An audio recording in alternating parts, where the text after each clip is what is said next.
Tous. Merci pour cette invitation. J'avoue que je me suis posé des questions parce que quand on m'a proposé de parler de la chirurgie tricuspide, je me suis demandé si j'avais vraiment changé de camp, ce qui m'a inquiété profondément. Et bon, j'ai essayé de réfléchir, de vous faire quelque chose qui rejoint un petit peu mes préoccupations, c'est-à-dire avant la chirurgie, Charles-Henri. Tout d'abord, quelques rappels sur l'anatomie de l'appareil valvulaire tricuspide. Comme vous savez, il est très complexe, très variable, et vous avez cet appareil valvulaire tricuspide, contrairement à son nom, il est composé de 2 à 4 feuillets, le plus souvent, mais jusqu'à 8 feuillets, quelquefois, on y reviendra. Vous avez également 2 piliers, le plus souvent 3, avec un petit pilier septal, mais ça peut aller jusqu'à 9 piliers si on regarde les différentes ramifications et délocalisations de ces piliers qui sont très variables, y compris sur la bandelette modératrice. Vous avez bien sûr de multiples cordages qui tiennent la valve et un anneau qui est en forme de selle de cheval, comme c'est classique, comme vous connaissez ça pour les mitrales. Vous voyez ici une valve tricuspide, quadricuspide. Ici, de ce fait, un travail extrêmement intéressant de Rebecca Hahn, qui a beaucoup travaillé sur la tricuspide et qui a publié ce travail récemment à partir de données en écho tridimensionnel. Et vous voyez qu'en fait, on a à peine plus de 50% des valves tricuspides qui sont réellement tricuspides. Il faudra peut-être changer de nom de valve d'ailleurs. 5% ont seulement 2 feuillets et 40% ont 4 feuillets, avec des indentations qui sont plus ou moins profondes entre les différents feuillets. Ce ne sont pas forcément des indentations qui vont jusqu'à l'anneau.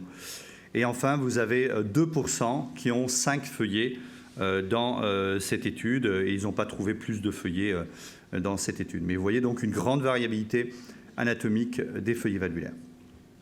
Alors, deuxième aspect, quelques mots de physiopathologie, et en commençant par l'anneau. Vous savez tous que l'anneau tricuspide est un élément très important à prendre en compte dans l'évaluation d'un patient, justement avant une chirurgie valvulaire du cœur gauche.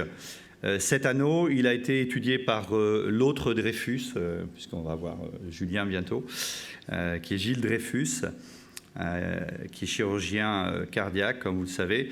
Et il a fait un travail dans lequel il a mesuré la taille étirée de l'anneau tricuspide, donc en per-chirurgie cardiaque. Et il a déterminé que lorsque le plus grand diamètre de cet anneau était supérieur ou égal à 70 mm, ça correspondait, enfin 70 mm correspondait à 40 mm, et que cette dimension étirée correspondait à un risque significatif d'insuffisance tricuspide, et qu'il fallait donc, dans ces conditions-là, réparer cette valve tricuspide. Mais il y a un autre aspect qui est important aussi à bien comprendre, c'est que l'anneau tricuspide, comme l'anneau mitral, va modifier sa morphologie lorsqu'il se dilate, et il va s'aplatir, donc il va perdre en grande partie sa forme de selle de cheval, qui favorise cette forme ici, favorise la coaptation, et donc cet étirement plus le changement de morphologie va modifier la continence, si chère à Jean-Christian, la continence de la valve. 2 autres aspects de physiopathologie, l'interaction avec l'oreillette droite et le ventricule droit. Alors ça, vous connaissez relativement bien, mais on distingue depuis quelques années, notamment grâce à l'équipe de la Mayo Clinic et à Ian Topiski, 2 types d'insuffisance tricuspide fonctionnelle ou secondaire, comme vous voulez. L'insuffisance tricuspide idiopathique, qui est liée, que j'ai qualifié d'antérograde, c'est-à-dire que vous avez d'abord une dilatation de l'oreillette qui va s'étendre vers la base du ventricule droit et s'accompagne d'une dilatation de l'anneau. C'est typiquement le cas de la fibrillation atriale chronique avec dilatation du massif atrial. Ce qui est intéressant, c'est de constater que les valves tricuspides sont sur le plan de l'anneau dans cette situation. La deuxième forme, qui est la forme tout à fait classique que vous connaissez parfaitement, qui est la forme d'insuffisance tricuspide qu'on pourrait qualifier de rétrograde, où vous avez une hyperpression, soit postcapillaire, soit précapillaire, qui va entraîner une dilatation du ventricule droit, avec une dilatation dans toutes les directions de l'espace, déplacement de l'apex, dilatation avec un éloignement des parois, qui va entraîner une dilatation de l'anneau, et d'autre part, un tenting des valves. Et donc cette situation-là est beaucoup plus embêtante, et il faut absolument distinguer les 2 situations, puisque l'insuffisance tricuspide fonctionnelle, c'est la majorité des étiologies d'insuffisance tricuspide lorsqu'on fait une chirurgie du cœur gauche. Deuxième élément que j'aime bien et qui est très peu développé dans la littérature, donc il n'y a pas de grandes données, c'est l'interaction avec le péricarde. Le péricarde, vous savez, c'est un sac péricardique inextensible ou très peu extensible, dans lequel sont incluses les cavités cardiaques, notamment le ventricule droit et le ventricule gauche. Et une hypothèse qui a un haut degré de probabilité quand même, c'est que l'ouverture du péricarde va permettre aux cavités de s'expandre et va favoriser la fuite tricuspide.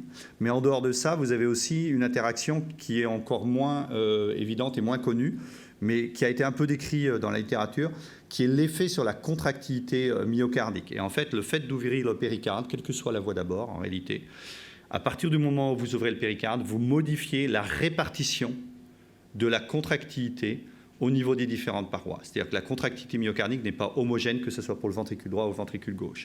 Et vous avez un phénomène de translation antéromédiale de la contractilité, si bien que, après la chirurgie cardiaque, vous allez avoir une diminution de la fonction longitudinale de la paroi libre du ventricule droit, et donc de la contribution de cette paroi libre à la fonction du ventricule droit, et à l'inverse, une augmentation de la contribution du septum interventriculaire à la fonction ventriculaire droite. Le problème, c'est que la paroi libre, elle joue un rôle important aussi sur la fonction annulaire et que probablement le fait d'altérer cette paroi libre, de modifier la répartition de la contractilité, va jouer sur la continence annulaire tricuspide. Le troisième élément de physiopathologie, c'est l'influence du ventricule gauche. Alors, on ne peut pas y faire grand-chose, mais il faut quand même le savoir. Vous avez ici trois situations qui ont été décrites par Spinner, vous voyez, en 2012. La situation, vous avez une dilatation du ventricule droit, style insuffisance tricuspide rétrograde dont je vous ai parlé précédemment. Vous avez un déplacement des muscles papillaires, à la fois qui s'éloignent les uns des autres, donc latéralement, et d'autre part, un déplacement vers l'apex qui vont entraîner ce tenting sur la valve tricuspide. Si vous avez une dilatation du ventricule gauche, même sans dilatation du ventricule droit, vous pouvez aussi modifier la fonctionnalité de la valve tricuspide, la géométrie de la valve tricuspide et sa fonction, parce que en tirant sur la paroi myocardique du ventricule gauche, vous allez également tirer sur la paroi myocardique du ventricule droit, puisqu'elles sont en continuité par l'apex, et vous allez pouvoir déplacer le muscle papillaire antérieur, et ceci peut avoir aussi des conséquences sur le fonctionnement de la valve tricuspide. Donc tout ça est très complexe, on ne peut pas forcément le mesurer réellement, mais il faut avoir en tête que la valve tricuspide est en interdépendance avec tout un tas d'éléments différents et il faut y penser avant d'envoyer le patient à la chirurgie cardiaque. Alors troisième aspect, quels sont les mécanismes d'insuffisance tricuspide? Là, on peut faire une homologie avec la classification de Carpentier et s'intéresser au mouvement des feuillets. Donc la forme la plus fréquente, c'est la dilatation annulaire, qui est une cause fréquente d'insuffisance tricuspide. Et dans le type 1, toujours, on pourrait associer la perforation ou la destruction tissulaire partielle. Je ne m'y attarde pas. Le type 2, qui est très rare, c'est le prolapsus tricuspidien, avec ou sans rupture de cordage. C'est extrêmement rare, essentiellement d'origine traumatique, j'y reviens ensuite. Et puis le type 3, dans lequel vous avez une limitation du mouvement des feuillets. Et on peut distinguer deux types. Une limitation de mouvement diastolique, dans lequel vous avez une atteinte organique, donc primaire des feuillets valvulaires, qui sont épaissis, un peu rigides. C'est les pathologies rhumatismales, les thérapeutiques médicamenteuses comme le Benfluorex, ou encore la radiothérapie par exemple. Et puis la restriction de mouvement en systole, qui est l'insuffisance tricuspide fonctionnelle, dont on a parlé précédemment, liée donc à une dilatation du ventricule droit.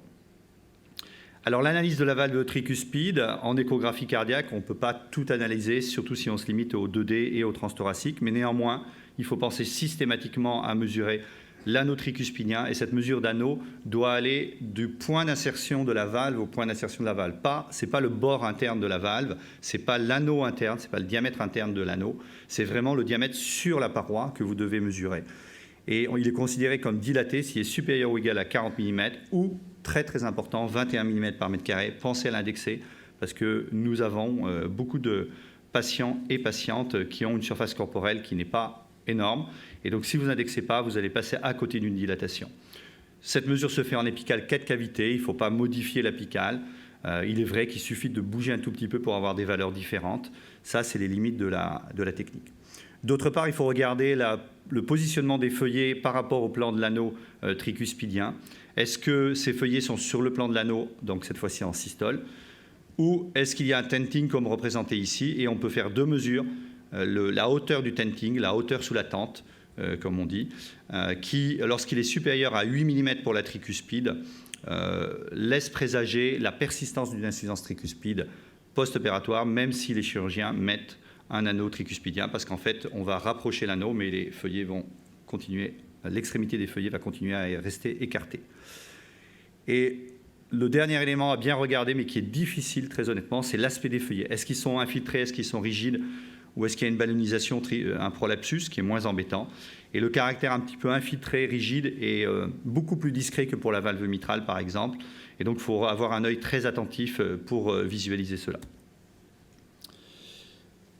Alors voici, alors on distingue les deux types d'insuffisance tricuspide. Je vais aller rapidement. L'insuffisance tricuspide primaire, donc en fonction de l'analyse des feuillets, donc qui correspond à un type 3. Vous voyez ici le prolapsus tricuspidien.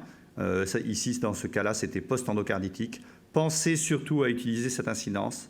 L'apicale 4 cavités, très bien. La parasternale, petit axe, éventuellement modifié, très bien. Mais la parasternale, grand axe, béqué sur les cavités droites, est essentielle pour la tricuspide. Cette patiente-là, le diagnostic de prolapsus tricuspidien n'avait pas été fait en apicale 4 cavités. Donc ici, un prolapsus post-endocarditique, mais la cause la plus fréquente de prolapsus sur la valve tricuspide, c'est post-traumatique. Et ça passe souvent inaperçu. C'est un accident de la voie publique le plus souvent, avec un accident de décélération extrêmement violent. Les patients sont asymptomatiques au début et on peut faire des diagnostics très tardifs. L'altération du cœur droit va être secondaire à la fuite dans cette situation, bien sûr. Et les étiologies d'insuffisance tricuspide organique sont celles-ci: prolapsus, rhumatisme articulaire, pathologie tumeur neuroendocrine, maintenant on les appelle comme cela, cause médicamenteuse, radiothérapie, et sans oublier sonde de pacemaker, défibrillateur, dont on sait maintenant que c'est une cause non négligeable d'insuffisance tricuspide. L'insuffisance tricuspide secondaire, c'est la plus fréquente. Donc il s'agit d'une lésion fonctionnelle de la tricuspide secondaire à l'altération des cavités droites. Et les étiologies, c'est bien sûr les maladies valvulaires du cœur gauche ou une dysfonction ventriculaire gauche, l'HTAP pré- ou post-capillaire, les shunts, les hyperdébits droits ou les hyperdébits systémiques, il faut y penser. L'infarctus du ventricule droit, très difficile à diagnostiquer. Et c'est une cause de dysfonction tricuspidienne. C'était la cause notamment du premier patient qui a eu un triclip à Nantes. Il avait un infarctus par occlusion de la coronaire droite, du VG, et il avait une extension au ventricule droit. Et puis, bien sûr, la fibrillation atriale chronique. Quatrième aspect, la quantification. Je ne vais pas repasser en détail la quantification de la fuite tricuspide. Simplement vous rappeler une chose, c'est qu'on a changé de dimension. On est passé dans la 4e dimension avec l'insuffisance tricuspide, puisqu'on a ajouté 2 grades à l'insuffisance tricuspide habituelle. C'est-à-dire qu'en plus de l'insuffisance tricuspide sévère, on a ajouté l'insuffisance tricuspide massive et torrentielle.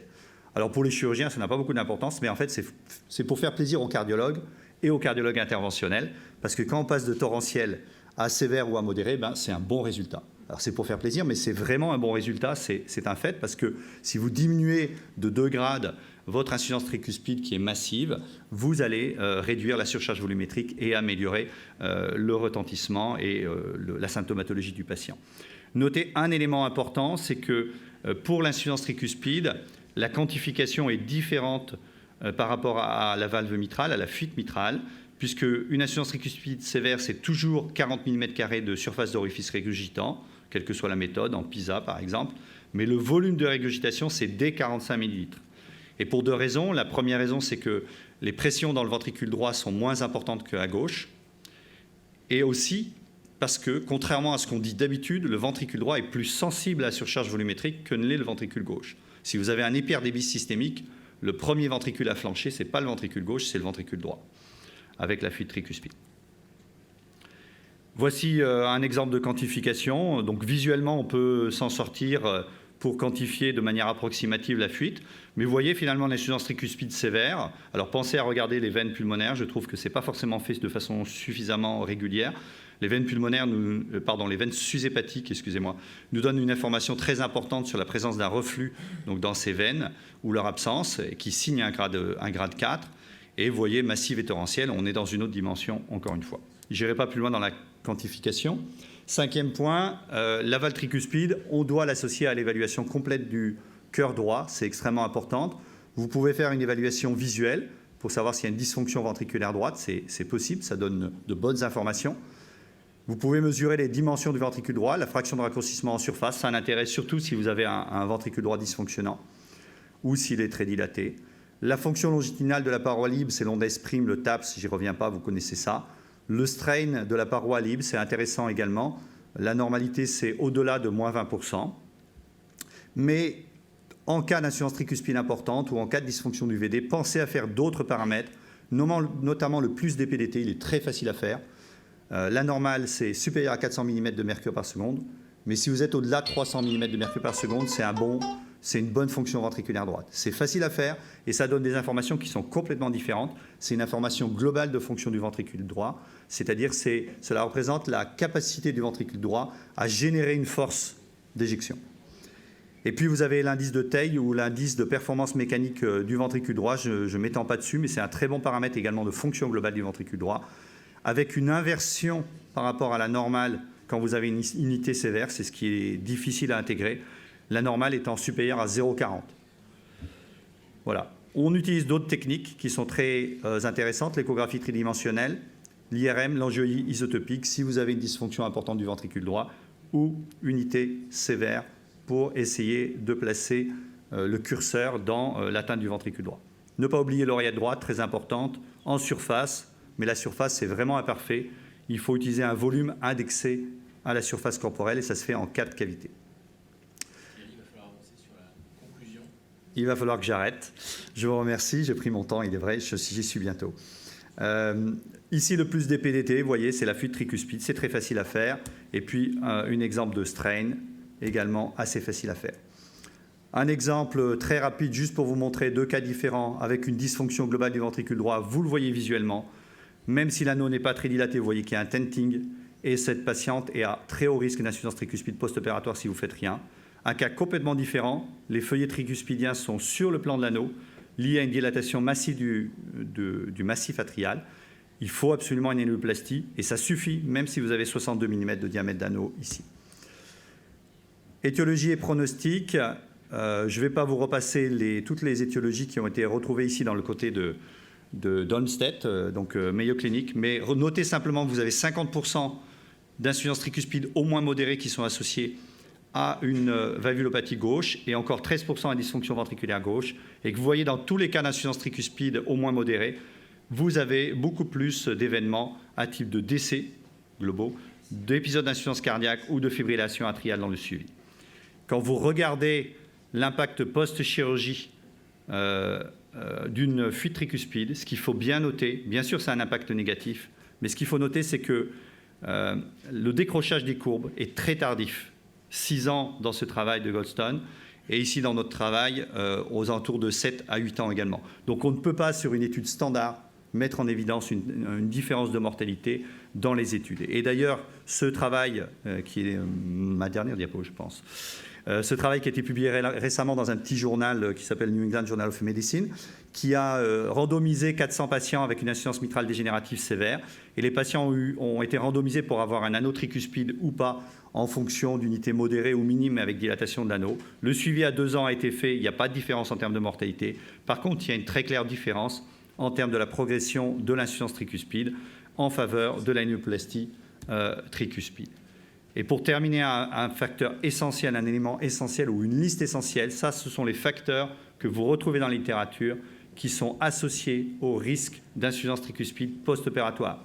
L'âge, le sexe féminin, mais probablement parce qu'on sous-estime la dilatation de l'anneau, la FA, la dilatation à dysfonction VD, la fraction d'éjection du ventricule gauche, l'hypertension pulmonaire. Si vous faites un geste sur la valve mitrale, si vous avez un antécédent de rhumatisme articulaire, si vous avez un antécédent de radiothérapie médiastinale ou si vous avez une IM ischémique, toutes ces situations sont à haut risque et vous devez recommander au chirurgien de mettre un anneau tricuspide. Je passe l'exemple puisque je n'ai plus le temps. Et en conclusion, pour faire rapide, évaluez très attentivement la valve tricuspide et le ventricule droit chez les patients que vous envoyez en chirurgie cardiaque. Il y a 2 types d'interventions globalement. C'est l'annuloplastie tricuspide, c'est la seule qui est valable. il faut ne pas utiliser surtout la technique de De Vega qui constituait à faire un faux filage en quelque sorte de l'anneau tricuspide et à réduire la taille de l'anneau tricuspide par cette technique. En fait, ça fait comme un effet de fil à couper le beurre et c'est un facteur majeur de récidive d'insuffisance tricuspide au long cours. Merci et désolé d'avoir été un peu long.